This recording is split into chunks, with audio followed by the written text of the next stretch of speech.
and welcome to the world of Apocalypse Now. I'm Professor Redwood, but everyone calls me the Pokemon Professor. I've decided that right before our three heroes take on the gym challenge would be a poor moment to start messing with time. Who knows what my interference could have changed right before they needed everything to be relatively stable. I did do some investigation, however, and learned that the psychic-type gym leader here is not the one described in the recordings. It is in fact an old man close to retiring. This gives us yet another landmark to look for on the way to the apocalypse. When he retires and the new gym leader takes his place, we will know the end draws closer. I think that perhaps it's time I took my concerns to someone a tad higher up the food chain. I've been told that the champion of this region is a remarkable woman. Perhaps she might be willing to aid in our quest to stop what might be. I'll have to give this a noodle. In the meantime, in our last episode, our three heroes were compelled to take hallucinogenic drugs in order to be permitted to face off against the gym leader. All three agreed, Chomper with some enthusiasm. Lux decided to skip out on the vision quest entirely and instead went into Fennekin's mind in order to take on the infection that had been bothering her for weeks. There, she discovered that this was in fact the remnants of a new type. Azrael met up with Cypher and had a nice day in the sun in his own mind. Chomper took a trip into the dark recesses of his own mind and found both pain and a way forward. After mostly coming out of their hallucinations, the trio took on the gym. Azrael went first and won. Chomper, though somewhat distracted by his continuing hallucinations, won as well. And, in a much longer and tougher fight, for mastery rather than membership, Lux proved her mettle and made it a clean sweep against the gym leader. For her efforts, she won her very first gym badge. The more I see of this young woman, the more remarkable I find her. In any case, it's time to see what the next match of recordings might reveal to us about what is to come as we go into episode 8 of Apocalypse Now.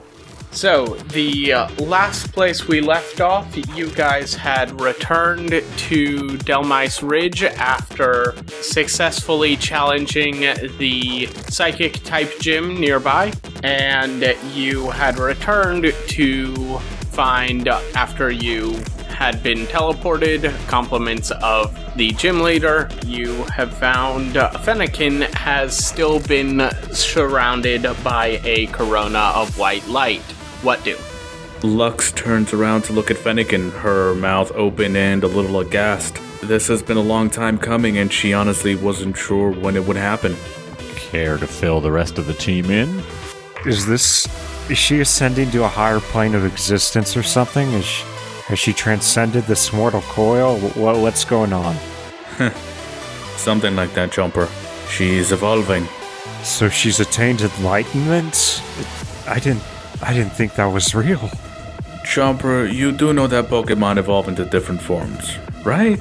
Flashback to a scene of Lux in her father's lab when she was a child, listening to her dad explaining something about Pokemon, and he interrupts himself to say, of course, metamorphosis really is the more technically accurate term than evolution, but the term has stuck for reasons.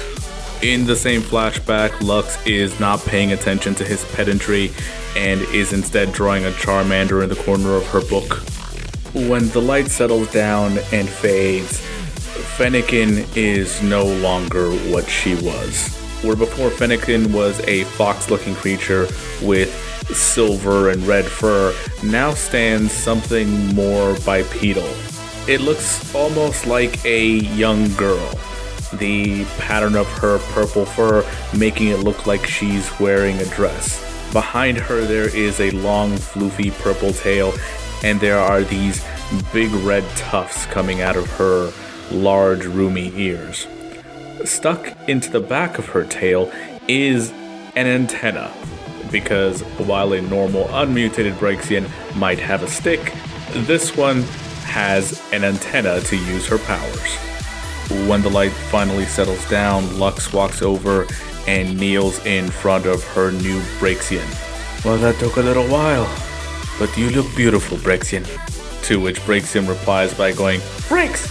And throwing her arms around Lux in a big hug because that's the kind of thing that she can do now.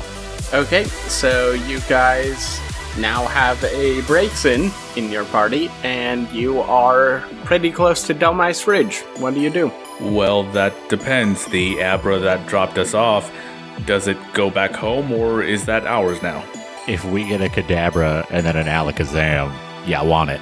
Do we just want to call the Abra or Azrael's second Pokemon? That's up to the team.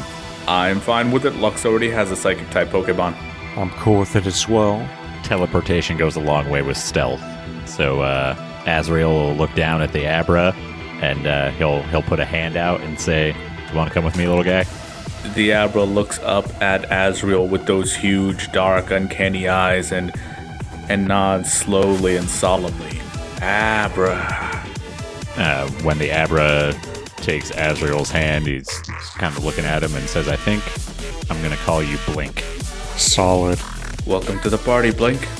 All right, so I have a new Abra friend, and we are heading back to Delmice Ridge. Yes. The trip from where the Abra dropped you off is short enough that you make it pretty much without incident. What do you do next? On the way there, Braixen is doing a cross between running like a fox and running like a small child. So at 1 second, she'll be loping along on all fours, and the next skipping along beside us. She's totally the little kid running alongside the big kids. Okay, and Chomper and Azrael? I would take the remaining time heading back to use the Pokedex and get Blink registered to me. Azrael, you do know that Abra only knows one move by level up, right? And it's Teleport. Everything else you gotta teach it to it by TM. I mean, it'll evolve eventually. Yes, and also this is the post-apocalypse. Yeah, is it a pure Abra? Like, I know my Skarmory is an unmutated Skarmory. Does Blink have any noticeable mutations? No, because he has been with the gym leader in a Pokeball. Yeah, one of the things you guys would know is Pokemon who have been in Pokeballs since before the apocalypse are quite notable and valuable because they tend to have fewer mutations, or no mutations at all, rather. As your Skarmory shows, there are unmutated Pokemon still around, but they are definitely rarer than the mutated variety. So it doesn't have anything to do with Skarmory being a Steel type? So Steel types are not immune from mutation. In fact, a good chunk of the Pokemon you've encountered that have been mutated have been at least partially Steel type. Yeah, so as I said, you guys get back to Delmice Ridge without any particular incident, and now you have some downtime. What do? Azrael would take the time to introduce Blink to his mom, and takes him out of Pokeball time to acclimate with Blink and gain some kind of friendship and trust, and then probably try and see how far he can push the teleporting ability and how precise he can get. But not Scar. Fuck Scar. Scar battled for me, and I'll take Scar out of the Pokeball. I'm going to have him run drills together, maybe have Blink teleport Scar, see if I can double up that way.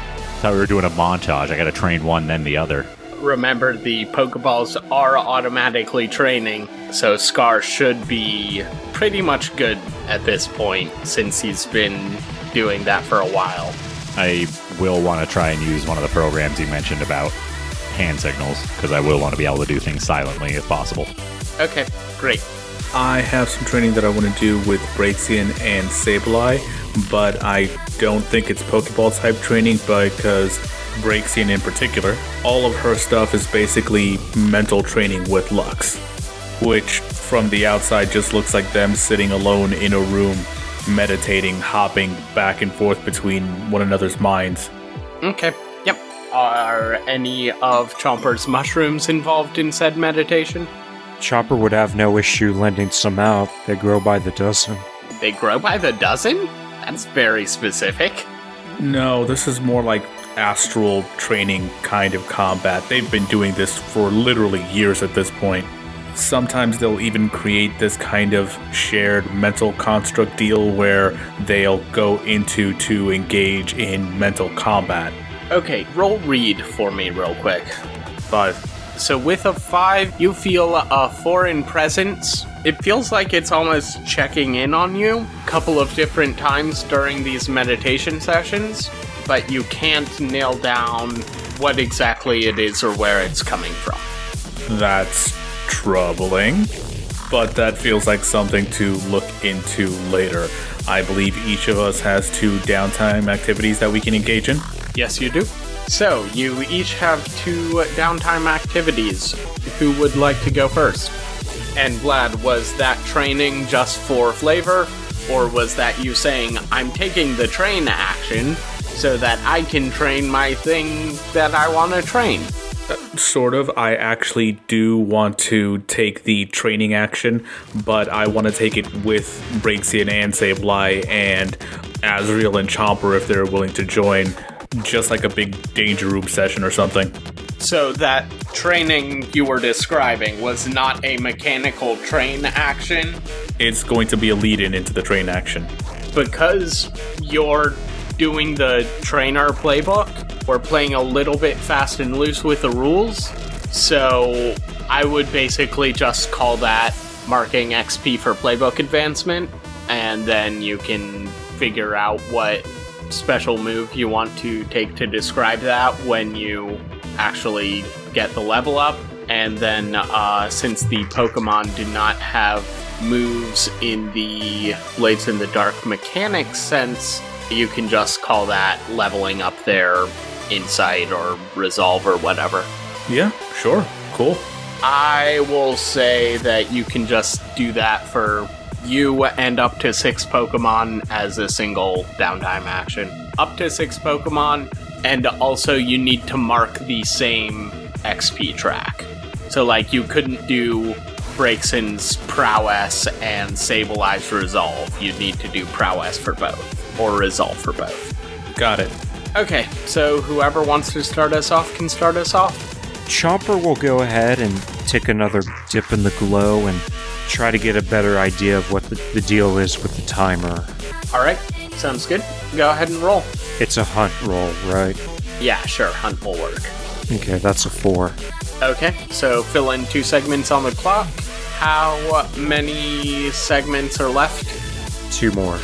Okay, so I will say that you have actually managed to get it dislodged from where it's stuck, but it is too heavy for you to carry up and out. So you now know the size and approximate weight of this thing, but you do not know anything beyond that. And I'm going to say that at this point, you will have learned everything you can from directly inspecting the device itself. So for your last 2 segments on the clock, you're going to need to come up with some other sort of action and make some other sort of roll. I am going to leave it to you what exactly those will be. It just can't be another, I go down into the glow to look at the thing and roll hunt. Probably find a water-type Pokemon that's resistant to glow and have it help me excavate it out of there, possibly. I am going to take the recovery action because Lux, Braixen, and Sableye each have wounds, but they're all level 1 wounds. And just by taking the healing action, it'll wipe them all out and we'll be back to even. And that's Lux's first activity. Azrael? If the training that I was talking about isn't my downtime activity, I will, within Delmice Ridge, because Azrael's vice is physical contact, who would be an NPC that he could possibly have some kind of relationship with, even if it's just a big spoon, little spoon relationship. One of the unnamed NPCs of Delmice Ridge. Okay. So if you want this NPC to be important, then please by all means tell us about them, or we can just have it be someone. Nah, it's just stress relief. So Azrael will go and Very objectifying. spend some time or spend the night talking to and spooning with somebody. Okay, cool. The next morning, as Azrael is doing the walk of complete non-shame, Lux will walk by him and say, "Marking another one off your belt, eh?" You know I don't wear a belt. "Yes, we've all seen you bend over. Please wear a belt." I'll keep that in mind. It would probably be good to keep my snow white ass in my pants when I'm trying to sneak around, so. It's also probably a good idea not to let people see that Pikachu tattoo. Everybody else seems to think it's cute. So, Lux's next downtime activity is going to be training. The two of you are welcome to join if you want to make training your next downtime activity as well. But since the two of you have Pokemon now, this would be the first time that you have been invited to Lux's private training space. Towards the back of Delmise Ridge, too far away from the main water supply to make it worthwhile to build the place out as living quarters or something else, Lux found a cavern, a particularly large cavern that she's worked on and hollowed out and built out over the years. Not the whole thing, of course, because this place is the size of a stadium. Stalagmites and stalactites form barriers and columns throughout the place. The ceiling is high enough that flying-type Pokemon have plenty of room to maneuver. And in the center, she has leveled and drawn a full-size Pokemon battle court. To the side, there are some rest areas. To the side, a few of the stalagmites have been broken off and leveled as well to provide a place for Lux and Fennekin and whoever else is there to sit. Walking through the place, you can tell that Lux did most of the work herself, like with an actual sledgehammer, because as long as she's been working on it, it's still not like even, but it definitely gets the job done. At least that's what she'd say if anybody asked. As much as any place in the Ridge is hers, this place is Lux's. This used to be the kind of private place for just Lux and Fennekin, but now it's a place for Lux, Braixen, and Sableye. And now also Azrael, Chomper, and their Pokemon. It used to be that Lux and Fennekin would sit across from each other on two of the stalagmites that have been knocked down and leveled into seating places, and they would go into each other's minds and fight. But now that they have Sableye and that Fennekin has evolved into Braixen, they're doing things a little differently. They're still going into one another's minds on occasion, but now they have a live opponent to practice against. So when you walk in, what you see is Lux and Braixen sitting across from one another with their eyes closed. They seem perfectly still until Sableye pops out of nowhere and comes in to attack one of them. If they've managed to sense him, Braixen will counterattack with a fire attack. They're doing this to simultaneously train Braixen's mental powers in detection and Sableye's powers in evasion and sneaking around. So what you would see if you entered right now, you would walk through the stalagmites and stalactites past the lanterns that Lux has brought in to try and bring some kind of light in the space. You would find Lux and Braixen sitting quietly until Sableye pops out of darkness with a shadow claw about to strike one of them, and then Braixen would counter with a gout of flame from the radial antenna wand that she has. So that's what all of that looks like. And if I understand how training works, I don't roll, but I mark XP advancement for my playbook advancement and for the Pokemon in the particular attribute that they are training. In this case, they are both training in Raid. And actually, that will fill up a whole roll, so I think I get to pick something from the playbook advancement now? Yes, you do. Cool. So I am going to be taking Eleanor, which means that my Pokemon will finally get nicknames. Because, since I'm a Pokemon trainer, nicknames for my Pokemon have a mechanical effect, and I wasn't allowed to do that until I took that playbook advancement. And what it does is it gives them an advantage and a flaw, which I am going to say is basically that when I give them a nickname, I can set the nature for them all of which are either neutral and provide neither benefit nor detriment, or they provide one benefit and one detriment, which I think fits in the best with this. But that does mean that I will now have to give my Pokemon names. Yes, you will.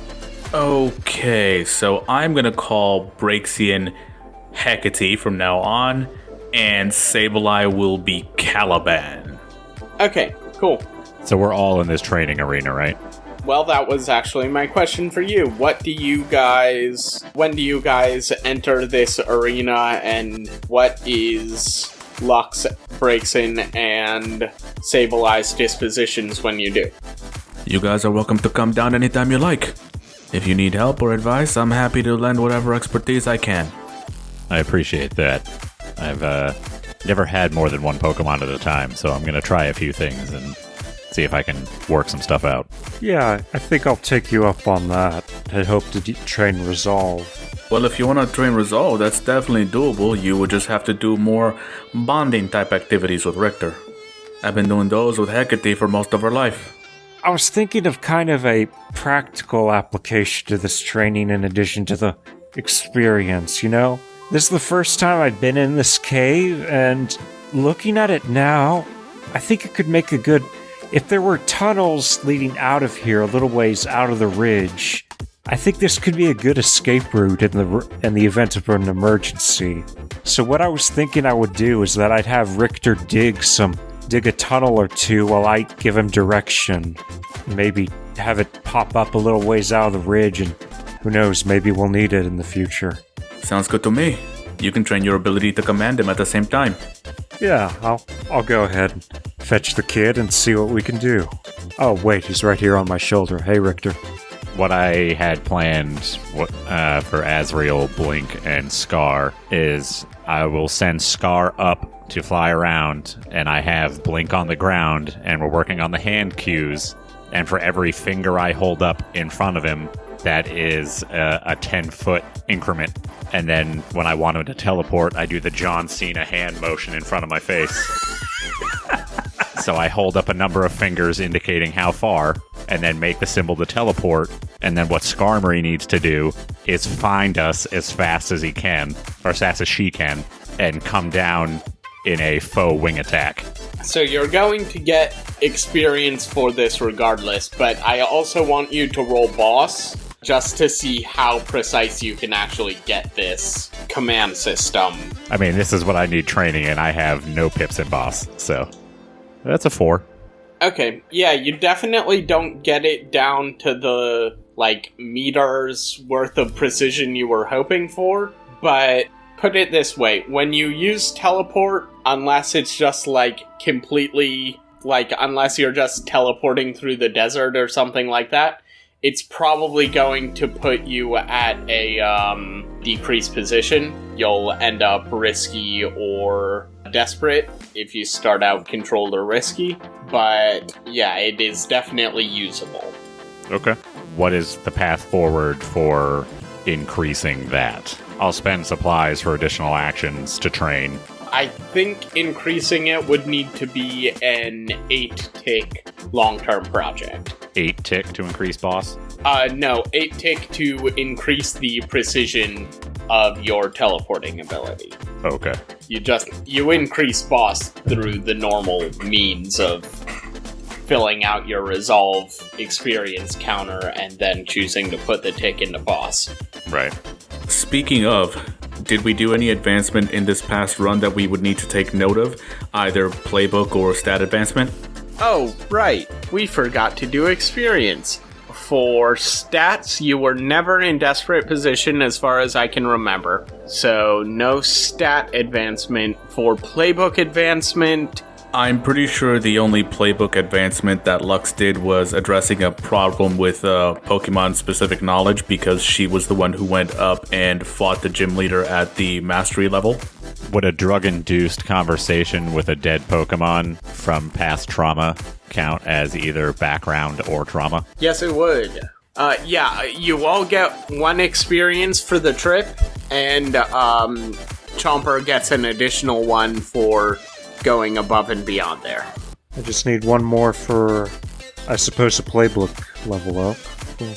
Do I get to tick off any of that 8-section teleport improvement for this training, or is it just moving forward now? No, that's just moving forward.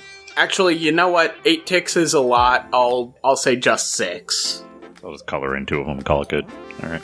Oh, I can't believe I nearly forgot this. Does it count as expressing beliefs when Lux confronted Ginormous and Jenny at the beginning of the adventure? Yes, it does. Cool, so I add 1 more tick to the playbook advancement. I definitely got to keep better track of playbook advancements and skill use. Hey, also, did we get any supplies or TMs after beating the gym?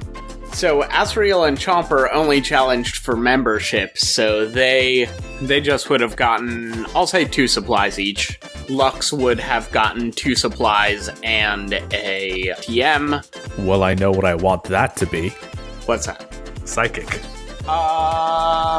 Sure. Hell yeah.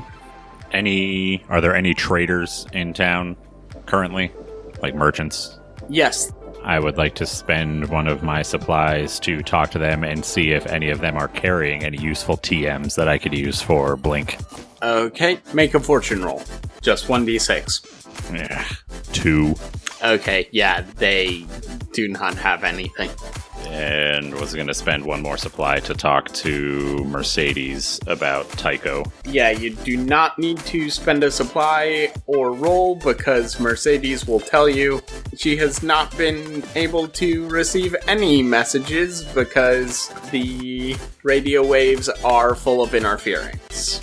If that's the case, if I'm going to save the supply talking to Mercedes, can I use a supply as payment to the traveling traders to keep an eye out for something for me? Sure. So I would like the TM Thief. Alright, yep, they will keep an eye out. We'll call that a long-term project. You spend the supply to do the extra action, and then you can roll for the long-term project.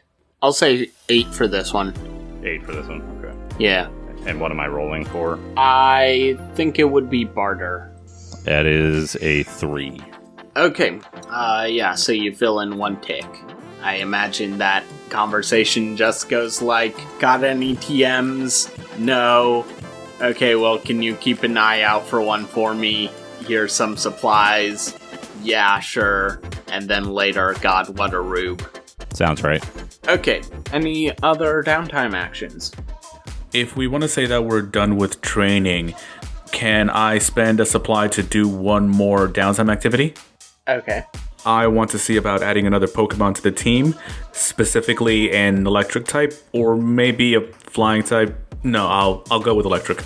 And the way that I wanted to go about that was having another conversation with B. Yep, go ahead and spend the supply. Okay, and I would like to roleplay the conversation if we can. Yep. So I imagine that B is swinging into Delmai's Ridge again with another merchant caravan. Yes, she is. Okay, so this time she's actually going to approach her from the front as opposed to trying to be cute and sneak up on her, and she's gonna say, "Hello, B. How's business?" It's going. We're trying to do as much as we can as soon as we can before things get bad. That's usually the way of things. But sometimes the universe does provide a good surprise or two. And Lux is going to take out the Pokeball with Sableye in it and pop it open so that he is standing next to her. At least for a second before he starts climbing up her body, weird, evil monkey style. And when he gets up there, he's going to flash that huge, bloody mouth grin at B and give her his customary, "I found this little guy on that run you suggested out to the Pokeball factory. And I also found this." And Lux is going to reach into her bag and pull out a Pokeball. The last of the spares that she had from the scientist that she beat. "As promised, this is for you."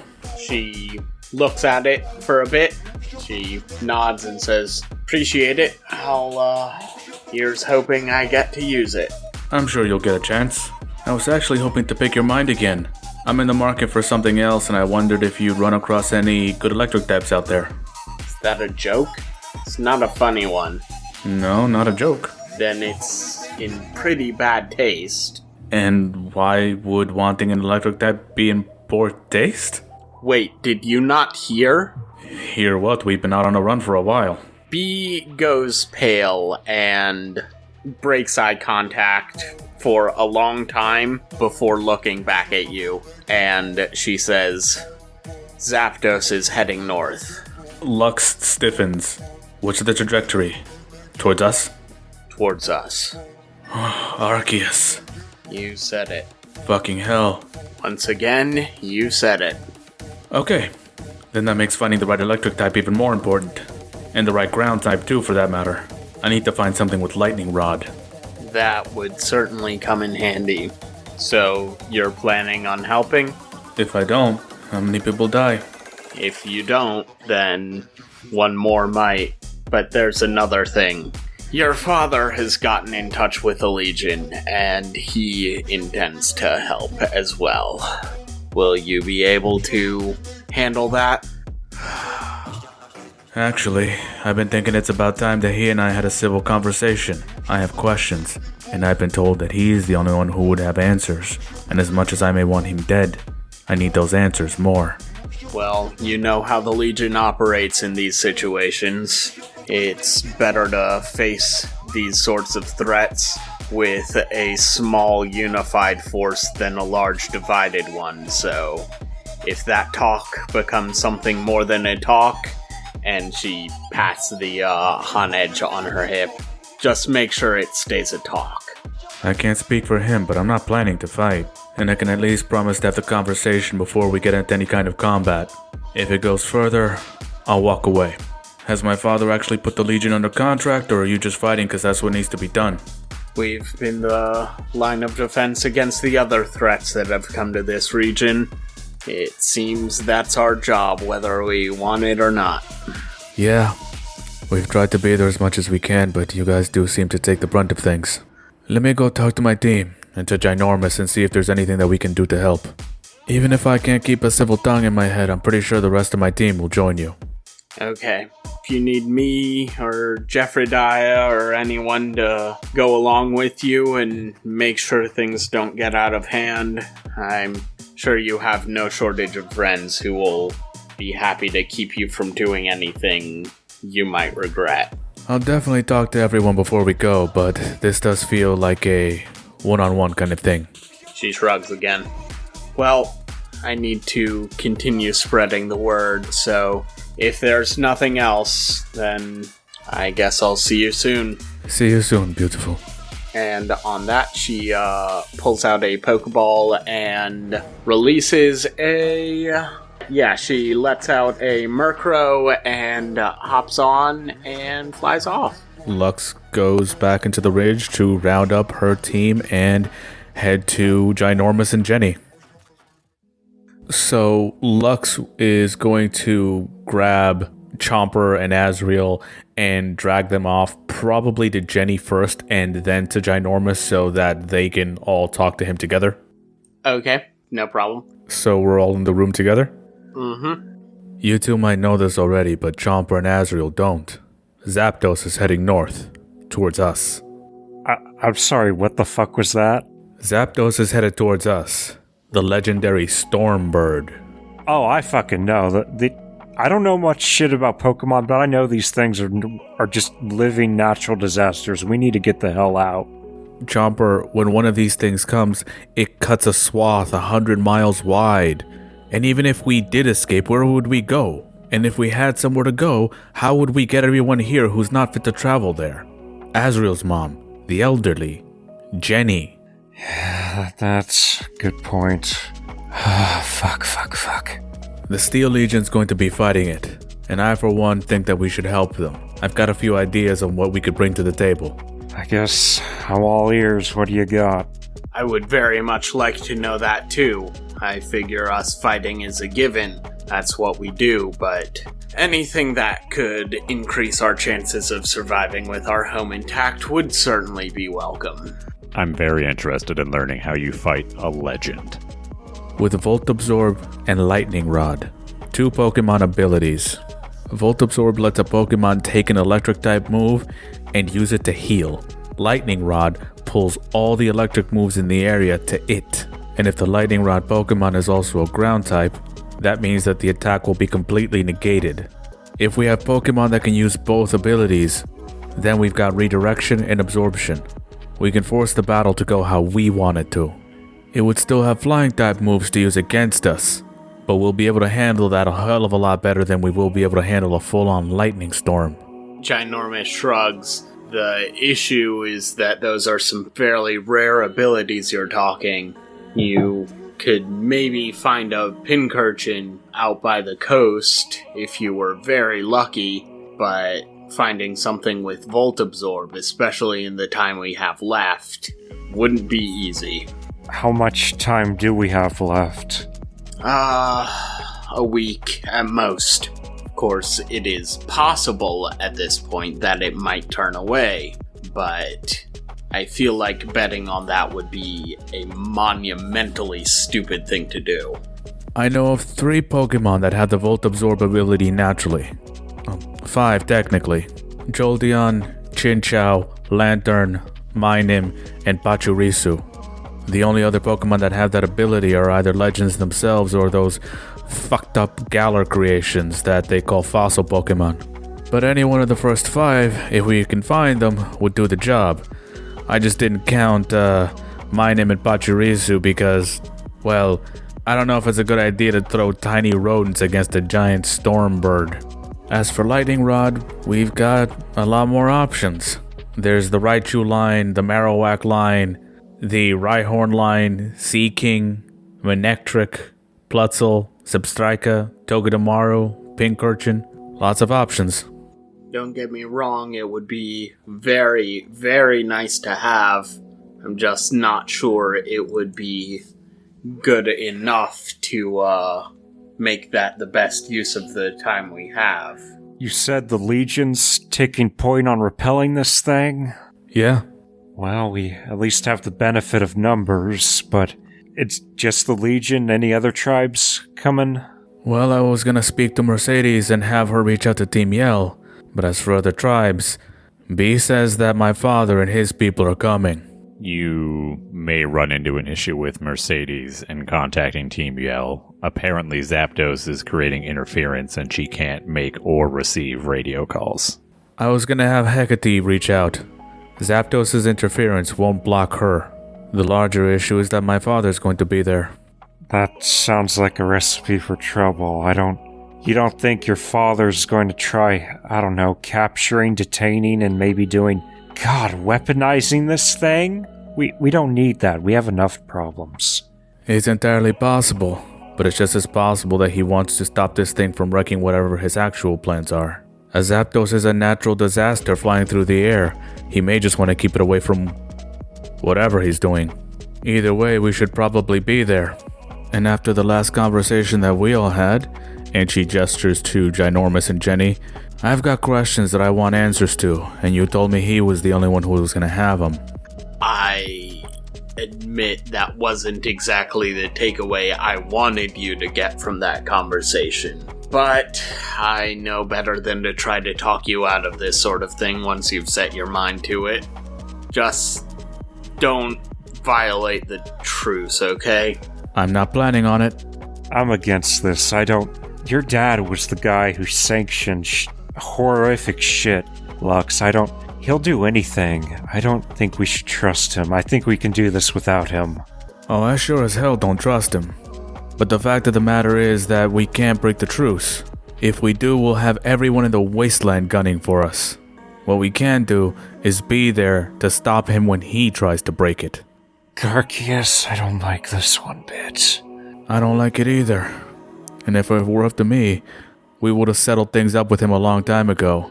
But this is how it is. He's going there to fight, and that means that he's protected on the way to the fight, during, and after. It's one of the few laws that nearly everyone in the wasteland abides by.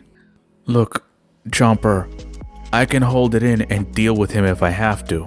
But that's my choice to make. Are you gonna be okay if Pit's there? I understand. I don't know. I'm not even sure if Pitt and your dad run in the same circles nowadays. But if Pitt's there, I don't think I'll be able to hold things together. That's for you to decide. But you know you can't break the truce. If you can't stop yourself from crossing that line, then you can't go. Well, I don't know. Maybe I shouldn't go. Maybe I should, worst case scenario, just keep digging those tunnels over here with Richter's, try to build some shelter for people. Might not be the worst idea. Azrael, where do you stand? With you. I will go to battle with you to protect what we have. And if your father pushes too hard or starts something and you want to finish it, I'll be there to help. Or if Pitt is there and you want something done about it, I'll be there to help. Oh, Azrael, I would kiss you if you would kill Pitt for me if he ended up being there, but yeah. I watched your spit burn a hole in the wall, so I'll pass. Duffy, roll hunt for me real quick. Okay, I'll push myself. Oh, thought it was going to be a crit for a second, but I got a 6. Okay, great. So, with a 6, you actually know that the last time one of the Stormbirds came through this region, Tycho spent a lot of time in its vanguard and its wake, basically adding to the chaos as much as he could.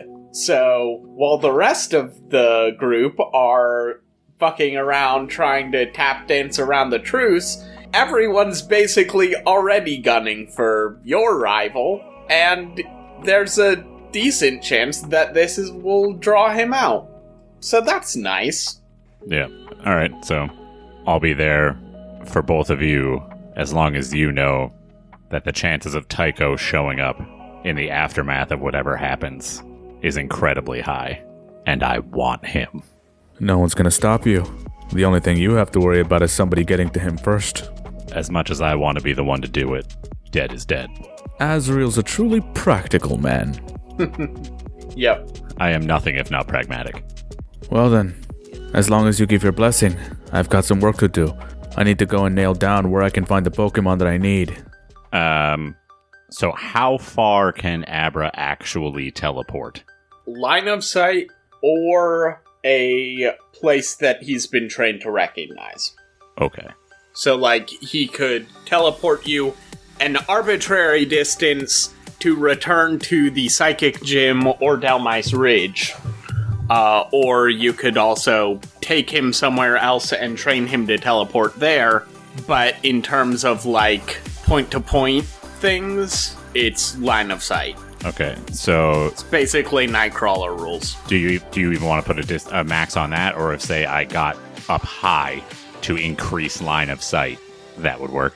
That would totally work. Okay. That is exactly the sort of clever and creative thing I was hoping that you would do in this game. Okay. So basically, if you find out where we might be able to find one of the Pokemon you're looking for, we now have a way of traveling much faster than we did before. That would certainly be useful. We could even make it all the way to the sea if the only Pokemon we can find is a Pincurchin. Personally, I'm hoping for a Jolteon. Real quick to clarify, you would make it to the coast, not to the sea. Because the coast is what people call the place where the sea used to be, but the sea has turned to Glow, and Glow has less volume per unit weight than water, so the sea has gotten a lot smaller. Okay, so can I exchange one supply to, I guess, do a sway roll to see if I can convince Mercedes to help me narrow down locations to find one of these Pokemon? I'm really hoping for a Jolteon. So what do I need to do to get that clock started? Yeah, so this is going to be a 4-pip clock. Actually, I'll call it a 3. And yeah, you each get one roll, and you can tell me what you're rolling and what that means narratively. I am rolling sway to see if I can get Mercedes to, link up with her contacts and network and see if any of them have seen any wild Jolteon recently. Okay, roll. 5. Do not think a 5 will do it, but do you want to spend a supply to upgrade that result. I will. Okay, great. So Mercedes reaches out to some contacts, and you are able to get a radio station operator, or you get in contact with him, and he has a map of electrical anomalies throughout the wasteland. Between Scar and Blink, you are able to check those really quickly, and eventually you do find a Jolteon den. So, Jolteon get. Do I have to roll to actually catch it? Nah. So do we need to worry about the clock anymore? Do I need to roll anything? Yes, because if you get less than a 6, then you'll need to burn supplies.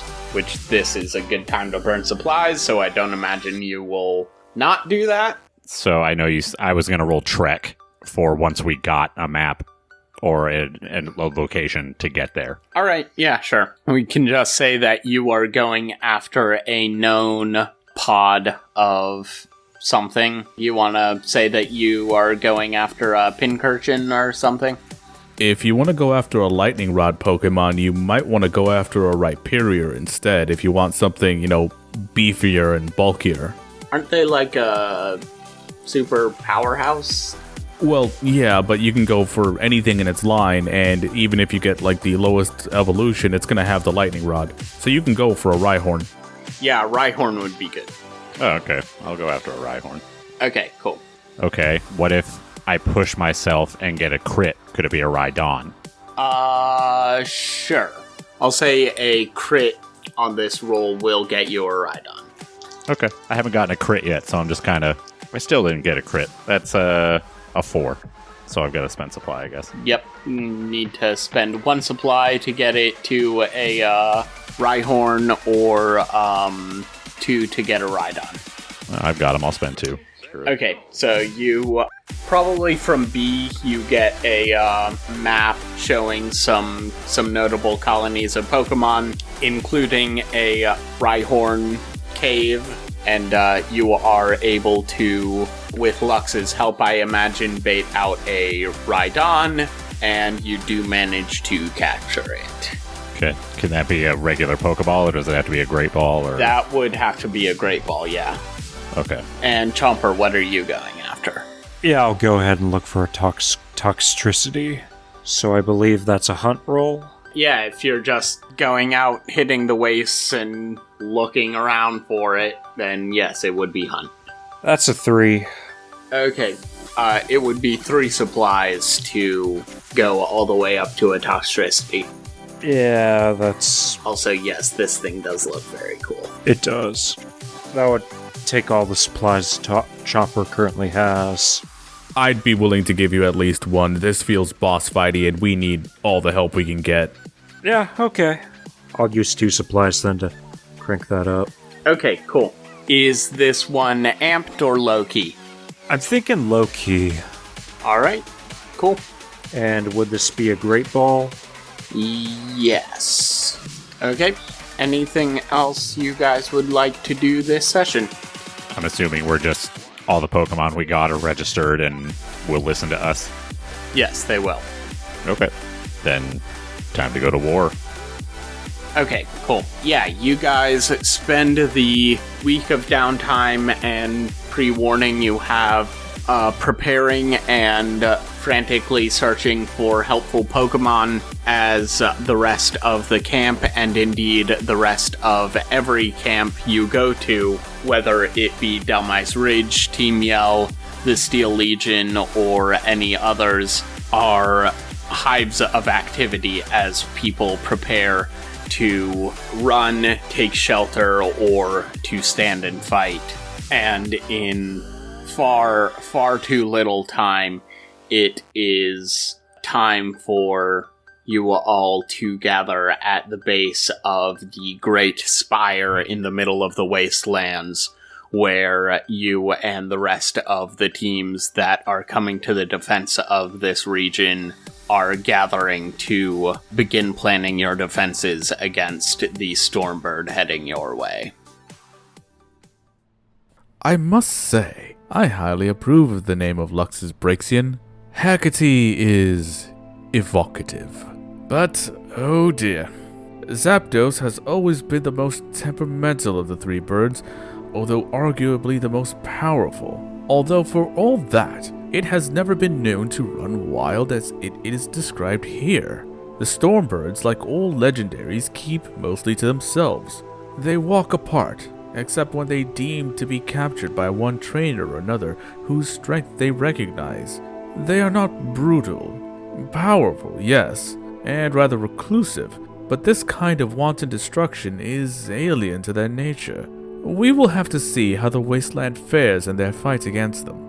Either way, I would like to thank Monstercat for providing music for this episode. You can check them out at monstercat.com, where all the music used in this episode is available for royalty-free licensing. If you enjoyed this episode, please like, comment, and subscribe, as it will make it easier for other researchers to find us and aid us in building a timeline of the forthcoming apocalypse. If you would like to support this podcast and my fight from justice, you can do so at patreon.com/Pokemon Primeval, where you will find membership levels offering all sorts of benefits, including altering the space-time continuum so that you too can survive the apocalypse and show up in our recordings. You can even have Arceus GM a game session for you and your friends. Goodbye for now, and I will see you next time on Apocalypse Now, where our story continues.